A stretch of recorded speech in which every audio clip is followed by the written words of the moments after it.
Yesu Kristo tegbe amen. Mode wo zana va St. Stephen Parish la agoti mapeto nuto ma. Abale modo mbona mi be egba mo gba jege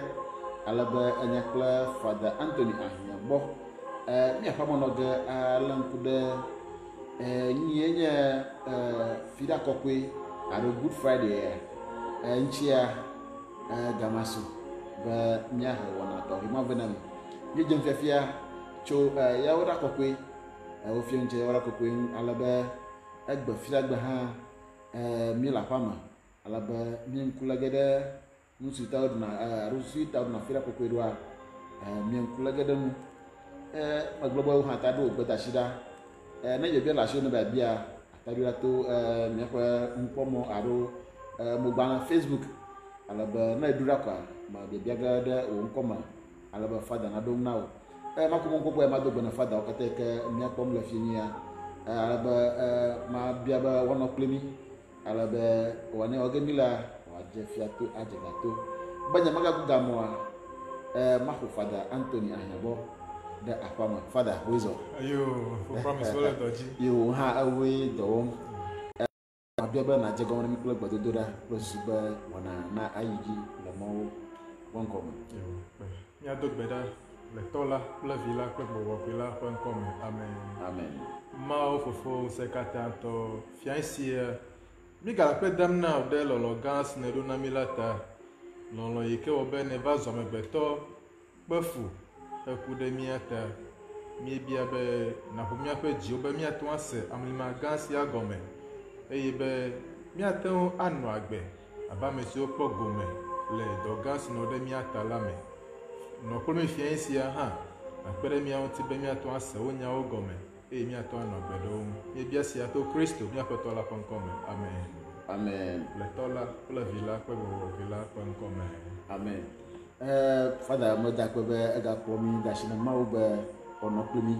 bana wona na jefiato a jegato chonchoka misrum kude chod de fokoshira susita hemyeru de fokoshira misrum kudan alaba yawra kokwe ha afemumi akuran ka adbenya fidagbe alaba kulagara fida kokwe hanu ba fida kokwe antori mukonya wa fida kokwe mi aglo kwede kwe be nye abaleke kosra ke vayi nye consider mamlia le Yesu fa gbeme nkeke yo kata le kosra ya me onye keke mamlia o le Yesu fa gbeme la ni ba fida mamlia le fa gbeme fida ya owi alo kla cho gaunti de ya pe de popota mi yo ne be fida kokwe ba bia ni be leke keke ike nye keke ike o kan Yesu Kristo da cho gaunti o pefu ko mi benya fida kokwe alo Good Friday la ko nye be ku iko ku da mi ata me ku ko nye oku ku da me beto pe de deta ata mi be fida kokwe do la gbe fida ya nye fida ike Yesu ku da me beto ta to boba mo ko magba fi anu ojo ha majiba na dan manam aleke fida kokwe aro fida magbere aleko no la ko magba ego magbe ya mi aglobe mi echo ya oda mi globe e ko gufia no avoa over do gbeda afi ole le ya da gbe president kata me ya ono hono drome o play ana play ka fa gbo kaka unke ya over play de Pilato gbo o drop honu yi mi aglobe honu majo o choku fi ane chopo ti uga nebe wa adro aide fike wa kan da ti won tile kan ma wejo le fida magbe no mo di o de fe bibla de fi abe no ma wejo le fida magbe Father mako va magbe vie ma shi ma wala Yesu Kristo ko ere Pilato gba Pilato bi ba yenye fiala ha adom na Pilato ba awegbe sukata nya ko nya ba Yesu Kristo na do nyang na Pilato ara ko bi fia nenye ebe wegbele ya ke nenye be le Johannes Fagbanle ike mi xlegbe ne xle je ko globe wegbele voa e ga glo ko no be fia menye wegbele fia menye si ata o jimdo be na madi da se na nya tepela ta de ko mi globe nye mogede o le iko glo nya de kama ne wogblɔ be woe gblɔ ya efe be nya yi ke gblɔa ele teƒe esi bi aɖo kpe dzi ne be nyateƒe fia ye nye ta ita wogblɔ ye gblɔe kɔkpe ɖe be ɖe míagblɔ be ɖe medzi bi ado ye ɖokui ɖe dzi o alo aleke Yesu abinya be nye fia yi ke bɔbɔ ɖokui eta le kɔsiɖa yi ke va yi gbea manɔ sɔ dzi o ta nye fia yi ke bɔbɔ ɖokui nye fia yi ke dana o menye fia yi ke dana o enye fia yi ke bɔbɔ eɖokui na amegbetɔ ƒome blibo míaƒe nukpɔlawo enye kple fada Anthony Ehiabɔ ye le aƒe me ale be efi nyi ya mi ŋku lém ɖe fiɖa kɔkɔe nu nu yi dzɔ le zama me imam ɖe na mi eye susu ta Yesu ɖo nyama ŋu hã imam ɖe mo le na mi mi ŋku gaku ɖe mi yi ge ɖe me fũu nu yiwo dzɔ fi wo ɖi ɖo kple bubuwo katã hã mi ŋku le ge ɖe mɔ katã ŋu mi nɔ kpli mi mi gadzo mi nya be data za mi le aka mi nya be mɔ ƒe ŋua na fi mi kpo gafi ƒe mi ƒe data wa teƒe ɖo ge ɖa mi fada le gbemagbe hã mi nya be nane dzɔ eye enye woƒe dekɔnu alo Passover nenye be zama ɖu ma enye na mɔkpɔkpɔ ne Pilato be wɔ ɖe asi gamenɔla ɖeka ŋu ne ameha alo edua gake gbemagbe va dzɔ be gbemagbewo ko Yesu Kristo hã vɛ ale be Pilato bia be meka ŋu ya ɖe asi Barnaba ŋu alo Barnabas ŋu alo ya ɖe asi Yesu Kristo ŋu ale be ameha blibo katã wodo li be eɖe asi Barnabas ŋu nu ke dzɔ Yesu Kristo ɖe agɔkpo dzamewo dzi hafi wònya be woakɔ Barnabas ɖe Yesu Kristo teƒe dongoa maga yi megbe vie eye ke Pilato bia Yesu be fia wònye hã mianya be nui nya yi ke wotsɔ ɖe Yesu ŋu dometɔ ɖeka ebe nye fia eya ta nɔ bia se be fia ye nenye be nya yi ke wotsɔ ɖe wo be nye fia ye nenye eya ta ne wokle ati ŋuti vɔa eƒe nya yi ke wotsɔ ɖe ŋua woaŋlɔe ɖe titsoga ƒe tame be Yesu Kristo Yudatɔwo ƒe fia ta ebe ke bia le ifi la be nu ka ebe afi gbemagbe tututu hã ebe woaɖe asi le Baraba ŋu ta mianye be Pilatoa eyi ke wòdrɔ̃ ʋɔnu Yesua ekpɔ dzesi kɔtɛ be Yesu medze agɔ yi ke dzena ku o ta Pilato nɔ agba dze be yeato ayemɔ ɖe sia ɖe dzi aɖe asi le Yesu ŋu gake menɔ dzi dze o eya ta ebui be ɖomahi ne yi gblɔ be yeaɖe asi le wo ɖe dɔ yi ke yi wɔna na Passover ɖe sia ɖe yi ke aɖe asi le gamenɔla ɖeka ŋua esusu be ne yi gblɔ nenema koa asi ava dze Yesu dzi ale be eƒe ʋu mava nɔ yiƒe ta dzi o gake dzɔgbevɔ̃e tɔ na Pilatoa wometia Yesu o wotia Baraba abe nye be nu ka ta woatia Baraba ɖo ele kpuie le Yudatɔwo domea vevetɔ le Yesu ƒe ɣeyiwo mea ame aɖewo nɔ anyi dongoa wonɔ Yudatɔwo ƒe kpɔkplɔ te le ema yi me enɔ Romatɔwo ƒe kpɔkplɔ te abe leke le blema míawo hã mi nɔ Englisevɔwo te nenema ke Yudatɔwo nɔ Romatɔwo te eye woƒe didi enye be ablɔɖe nasu yewo si ta ame aɖewo nɔ anyi le ema yi me habɔbɔ ɖewo nye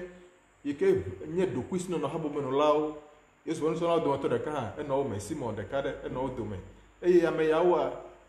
wodi ɖokuisinɔnɔ gakea wowɔnɛ to míagblɔ be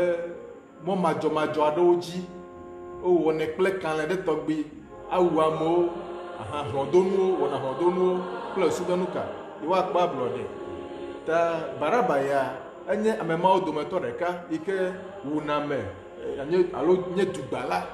tsitrɔetsi la ɖe Romatɔwo eya wònye ta nenye be enye Yudatɔ yame ɖe li yi ke nye kalẽtɔ tsitre ɖe Romatɔwo danakɔ wɔna ʋu be miakpɔ ablɔɖea ele bɔbɔe ɖe be Yudatɔwo natia ame ma tɔgbi wu Yesu Yesu menye ame ɖe yi ke wɔna da o menye ame ɖe yi ke danakɔ o gake Baraba nye ame ɖe yi ke danakɔ be nu ka Yudatɔwo nakpɔ ablɔɖe wonye zealot wogblɔ be zealot eya ta wotie ɖo labe wonya be ele dɔ wɔ ɖe yiwo Yudatɔwo nu gake fada mi nya be Yesu Kristo ƒe vava eyo dɔmɔwo ewɔ ŋku kple bubuawo ame ɖewo ƒe ŋku gba hã eʋu ŋku no aka over chame ada Yesu Kristo te pa e bia global no bia o bia ha no me o bia ha no me mi ko ele consider gbe be o bia ha no me do yo ke wo no Africa Yesu Africa ocho e choko Africa jilmejila wonye Maria menye fufu anye carpenter mawa ko va dobe va le no fia me ka to gbe onye ta o bia ha no me ga ke ya ame yo ke global yo tia baraba o gbo ekple nkube baraba enya mara ba srafo to gbe ke ato nongo na yo awo fu pele Roma to e fo Yesu ame to mo maji o kada mia global mu na je Yesu Kristo yo ma o du motor ke mo no fuma la ka mo mai ka ablita de na nyebe over la vi feel like para to over la vi feel like yako obo no chuku fia nam ye o ha nye onye katoliko to enku bia mele bobo yo mele bobo bravo wo enku bia me onuku be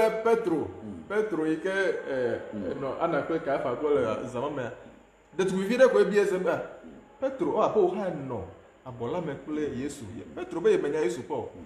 be nya vi onye o enku bia da mele bobo yo da devil ta ni be ula fuma kwato enu manya ko father te pe o kle Yesu la chichu ga jire te pe ankore te pe ma o yo be Golgotha agomri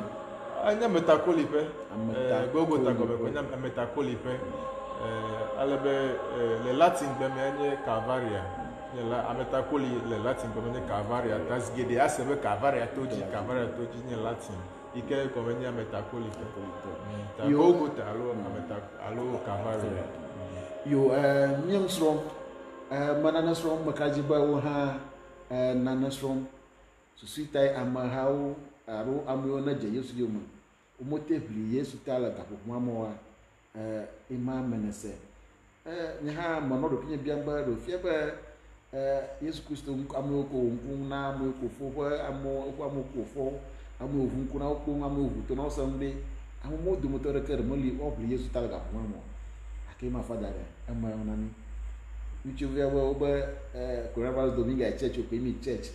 ko yo so jowo wala fada fia ko janye mo to goro han yo mo to go lo yin sumata o mote bli Yesu Kristo la ga ko mo fada ma ajova ya ba ko gbugbo ya o nukata abamia ko se to na mi aga no nkuru ni oja ro mi anu wo na yo akpe me ko se be du kodesia de kule le ha me godoa mi du azan o ya zan yo ke mi du na enye nkudodo na no yo ke jo le mi ape agbeme abedu ko ene mi do azan ho gbechocho agbelizan plete o azan do le mi du ne ko du anku eme ke mi cho ngochi ba do rafia plete o kata onye nkudodo nu gan yo ke jo le mi ape agbeme ta mi abe khose to ha ene ya mi do anku nu gan yo ke jo le mi ape agbeme be Kristo na ba ku de mi ata enye nu ganda ike jole mi apa gbeme na na ike de nuka cho ho ve na mi ya elebe mi anon ku doji esi ayi anya do ganyo ke ma wo na mi ya ta mi do anku jido ta menye nu ko nya mi wo na mi le nku doji kwa mi la zan do ko ma mi le nku do nu ganyo ke ma wo na mi la ji nenya za odu kwa nye nku do nu ganyo ke ma wo na mi ji aleko do na ke aleko ko se to do na ke le ban ke aroji mi abe khose towa vivi to be katoliko towa ngeke ya mi jana gbagba be mi abu susu na gbo ayi egbe magbe ni o ke jo ya ta mi wona na ike mi ona be aticho gamo mi so na aticho gamo enye gbedudura do yo ke duanku ni o kata me Yesu to le fe mozozo mame cho no pe gbanto fike wa chokufia na Yesu le kakava do teƒe yi ke woaɖi le ta mi katã mi tona nɔnɔme mawo me ɖoƒe ɖe sia ɖea mi xlẽnɛ ga ɖo ŋku nu yi ke dzɔ dzi eye mi do agbe ɖa be nu ka mawo na ve mianɔ ɖoƒe me ne nye le mɔzɔzɔ ya ma wonye ɖoƒe me 14 ɖoƒe me 14 de sia ƒe gbedodoɖa kple ƒe gbedodoɖa kple nu yi ke dzɔ ɖe Yesu dzi teƒe yi ko dzanyi le teƒe yi ko dogo nyɔnuawo le teƒe yi ko kula tso ga ŋuti le teƒe yi ko ku le nenema le ɖoɖo ma nu kaka va ɖo 14 va ɖo 14 fada ne mi kpɔ be mi kpɔ na be nenye be fi ɖa kɔkɔe ɖoa miaƒe awudodo etrɔna miedona awu dzĩ susu katae. Oh, awu dzĩ dodo le katoliko ha mea mi dona le azã ɖewo gbe azã tɔxɛ ɖewo gbe eye wo dometɔ ɖeka nye be nenye be mi le ŋku ɖom matirowo dzi matirowo nye ame yiwo ke kɔ woƒe ʋu ɖe anyi ɖe Kristo ta woku ɖe xɔse la ta eya ta egbe nenye be mi le ŋku ɖom Kristo ƒe ku dzia ele teƒe be mi azã dzĩ le kpɔ ɖe miaƒe hanɔƒe ƒe ŋkɔe nye Stefano kɔkɔe ƒe hanɔƒe ne mi le Stefano ƒe azã ɖuma eye ko nye be woƒu kpe woku ta mi dona dzĩ ta egbe yi ke Kristo ku ɖe mia ta ele teƒe be miazã nu dzĩ elabe kɔ eƒe ʋu ɖi ɖe mia ta susua te mi dona enu dzĩ gakɔ kpe ɖe ŋua nenye be nukekea ɖo dzia la akpɔ be nenye be Yesu ƒe kpetata alo ƒe foto aɖe le xɔ me mi kɔna nu tsɔna dzi susu katã fi wɔna wɔna tɔxɛ ya. Ok, zi geɖea mi wɔnɛ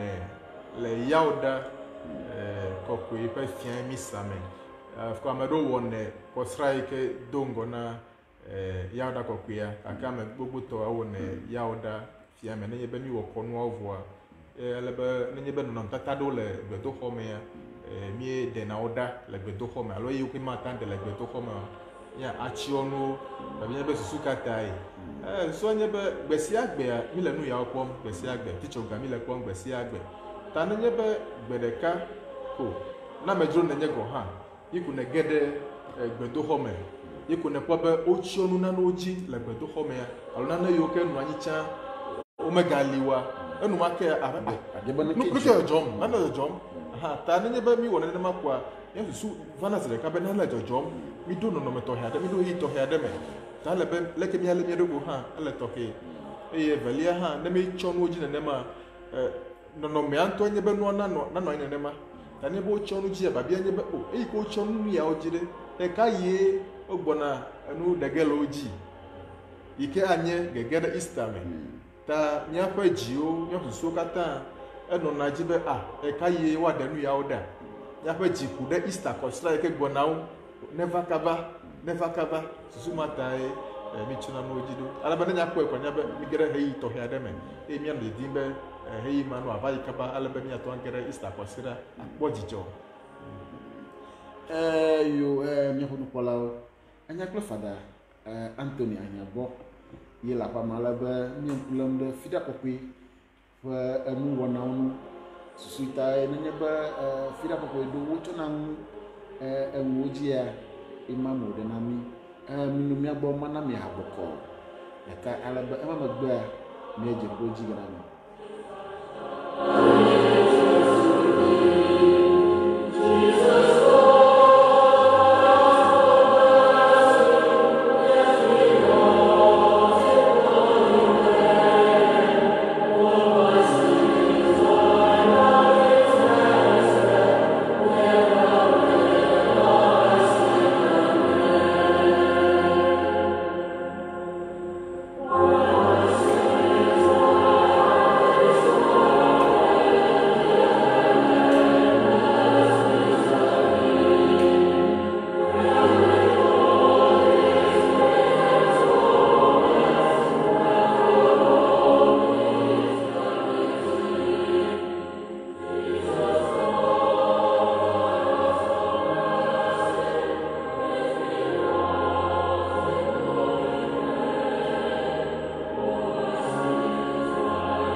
míaƒe ɖukpɔlawo meda akpe be yele mía gbɔ eda asi ne ɣeyiɣia egbea ƒe nukeke enye ŋkeke tɔxɛ aɖe eye le xɔsekɔtɔ katã gbeme koa fiɖa kɔkɔe nye ŋkeke tɔxɛ aɖe ke nenye be wòva mía katã mí yina ŋgble me abu tame tso míƒe agbenɔnɔwo aleke nenɔ gbe aleke ne ɖokuiwo me dzram ɖoe nenye be Yesu Kristo va gbɔn agba ɖe ne wòbia biabia ɖe aleke ne nuɖoge míedena ŋgbe blibo ŋutɔ meda akpe be miegale mía gbɔ da asi ɖe ɣeyiɣi wokɔe metɔna nye promise gati ale be enye kple fada Ahiãgbɔ Anthony ye le aƒea me ale be mí ŋku lém ɖe fiɖa kɔkɔe ƒe nuwɔnawo ŋu gbedasi aɖewo va mía gbɔ ɖom ame aɖewo hã biabiam ale be meduƒu ge axlẽ kpatakpata koa ne míayi ɖe wɔnawo dzi fada Bishop Thompson ebeɖi ebiabiam be nu ke dzɔ fi nenye be fiɖa kɔkɔe ɖoa wode na sa be yewo katolikotɔ mlɔna be yewo ɖu ʋu nɛ o akpe fo Thompson akpe ɖe babia la ta nenye be mi le nubla yi me hala be nyateƒe le fiɖawo katã le nubla yia meɖuna eʋu la o elabe míele veve sem kple Kristo míele nu gbem le mía ɖokuiwo ŋuti mía ɖokuiwo gbɔ míase ve ɖe míaƒe nu vɔ̃wo ta nu yiwo ke dona dzidzɔ na mí abe amegbetɔwo enea míatsriwo eye vevietɔ ne mi le ŋku ɖom Kristo yi ke woklã ɖe atitsoga ŋutia matɔ akpɔ Kristo yi ke le fu kpem aganɔ dzidzɔ kpɔm o ta hala de na se be mi ma aɖu ʋu la o hala be míagbe nu le ʋu la gbɔ elabe míaƒe ŋkuwo le Kristo yi ke le fu kpem atitsoga ŋuti la dzi míaƒe ŋkuwo le dzi ta hala be míate ʋu la mía ɖokuiwo eye míate nu yiwo ke avi sese va na mía ɖokuiwoa míagbe nu le wo gbɔ eye wo dometɔ ɖeka nye ʋu la wole ame ɖe wu ta mi ma ɖu eʋu la ya nye hala eye ame ɖewo gɔ hã fiɖawo katã le ƒea mea aƒe ɖewo mea menya be womeɖuna ʋu la o eye ta vevietɔ le fiɖa kɔkɔe gbea mi ma aɖu ʋu la o míatsi nu adɔ ma aɖu ʋu la o yo akpe futɔ si me ka dzi be fada ɖo biabia ŋu ne mese metutu hã agata abia ɖo ɖa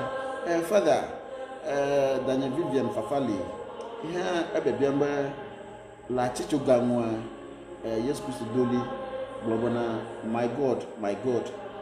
why have you forsaken me ofia be ebia be does it mean that Jesus Christ was actually forsaken by God Yesu la tso garantia edoli gblɔ be nye mawo nu ka ŋuti me gblẽm ɖo Eli lama sabachthani ale be nyateƒe mea mía adze si be Yesua enye mawo eye wòganye amegbetɔ nɔmeve yawoe enɔ Yesu me ya ɖo yia amegbetɔnyenye la edzena eye nyagbe ya wògblɔa eɖe ame ɖe yi ke le veve sem be didi kɔfia míaɖo ŋku dzi be do ŋgɔ le Getsemani bɔ la mea egblɔ be fofo ne ate ŋui la na kplu sia nato wo nye gake nu ka ne woawɔ wo lɔlɔnu elabe nu yi ke ta Yesu va ke ame ɖoa eya nye be yava akpe fu aku ɖe mía ta menye nu bɔbɔe wònye menye nu tsia wònye o ta le eƒe vevesese mea edo ɣli yɔ Mawu be ne wòado ŋusẽ abe nye be nenye ɖe míagblɔ be Mawu alo fofoa na ɖe ɖa le eku sia me ɖe ke nu ka ta wòva ɖo ɖe wòva be yeaku ɖe mía ta eye kuma wònɔ gake eɖe eƒe vevesesea kɔfia gake menye mefia be Mawu gblẽe ɖi o ke nu yi ke Mawu wɔ nye be alo fofoa wɔ nye be wòado ŋusẽ woatɔ ato kua me nenema ke ne mi le vevesese me to ma mi le fukpe ma míado ɣli ayɔ Mawu be wòakpe ɖe míawo be alo ato ŋusẽ be nu ka míatɔ ato fukpekpe la me menye be wòaɖe ɖa o ke bo be ne do ŋusẽ be nu ka míato ato me bɔbɔ yi yo akpe Sister Vivian wo hã fada ɖo biabiam be wòdzidzi gake ne menye be mete se metutu hã agata yo aro ado gbedashira alebe mabebia gere mu la fada gbo alebe pudu patience yamnya bia bia akaba makaji ogbodumo alebe Jesus Lord, I ask for your mercy aba ye bia mo fa blanyi popo ya ko yebi kata bila le isi awo na na fa mi wo ha ta do gbedashira alebe mahlaga na nyebe bia fada na ado nami de etefa fada nanye ba miele me fida kokko yoma mi kwana ba ale nanye misa ro miele misa fosa ma mi yina na communia fida kokko yito a vuvuto to grande nona ma nka gbo ocho ya de ho nye le fida kokko egbe me wona misa ke communio ke mi hona anye ike ndomi wo le yauda kokko egbe ke susua aya yata le yada go pe misame ya mije na agbabe mia ayire wa sogbo plus be waten adere fida gbe so anye be le yada gbe ya o le Yesu mia nye dongo be nenye be nola ma nola le misa bo sawo ma le bo sama menye aya enye Father Anthony le bo samo yata ogbo be o yena mi yade be mau te pe nola mano le sia de ya eno a Kristo tepe esana vo ta nenye bo le vo sama Kristo nto a ya le vo sam ifia Kristo eni ya ole ta megale vo sala oge aha ta fida magbe ya fida kokko igbe ya me wona misa wona misa la ole Kristo ta mi misa ba haye mi aye maglo pedo be misa ke goma mi eje echo ya da kokko igbe ya nenye be elankudo nwia kemi no enuwuma me na yayira abele kemi wo misa no me do me hada be mi hele bosala wenu me gble la be misa me wunu la be yauda kokwe fida kokwe ple konu yo kemi awo cho me da kokwe ya onye deka onye keke ton le deka me ya tami yo be tridum eton le deka me ta misa go mi je chowa mia awunu le echo meme dagbe pe zame pe konu me le konu pe nu le meme dagbe ya kezo mia to adome hada be mi hei azo o ti fa la be vo sala wo nu vo sa go mi jele ya o da ko pe ya awunu le meme dagbe pe zame le me ke wa domida le hallelujah amen yo a kwa Father nya police na monya be mi ko gama ede kakama na minister kana ponya tanami kwa na mia asa ebato halafia yo ta egbe kenye fida kokko egbe alo Good Friday mile nkudo meji mile nkudo mau pe lono na meji ele ke mau lomi ala gbegbebe ova kude miata eyata ne mile konu ya ometoma nu ke jonye be amegede wa mi amegede wa mi le abla nu ne mi lati joga mozo le nkudo keke to he yaji be amedo o wona bodada abe deole konyifa ole vese ple Yesu Yesu la fukwe alo amedo ko habe mi na Yesu fe kutepe ne Yesu fe kutepe mi yina nenye be mi le konyifa mi la bi fam le egbe fida kokko egbe ya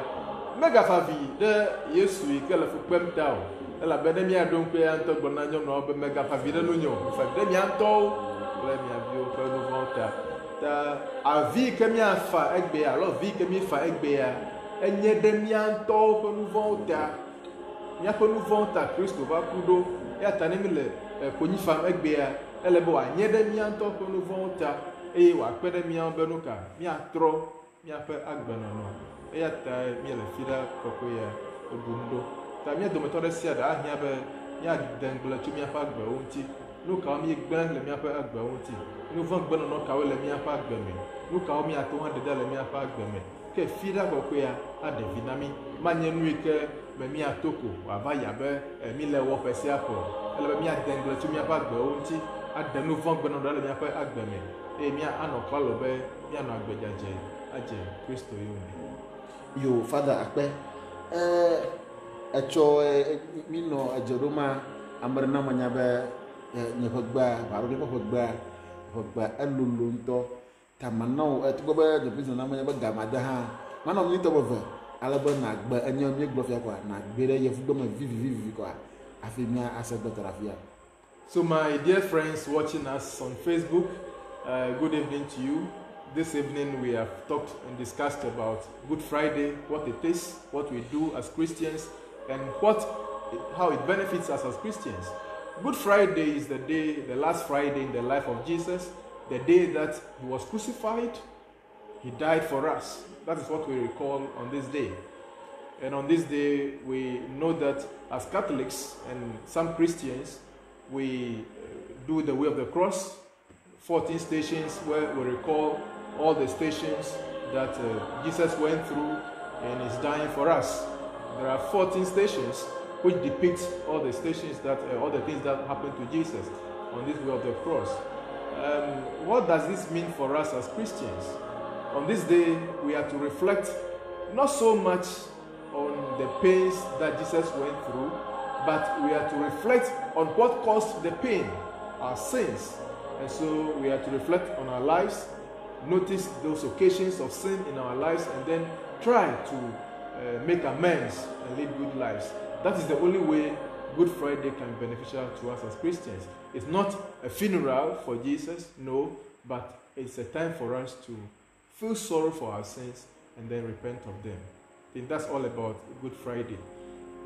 So we have to be in silence. This period should be a period of silence all through tomorrow. We should be silent, reflect on our lives, and pray. That is what we are about. Yes. You, Father, ne wonu kpalo ina Father go ategbedeji. Bananye be mi le fira kokwe yo ma. Mi ga Father Jesus Christ. Ke bo mi fana mi anto mi aropio. Mi abie mi aropio be aleki mi agba no mi.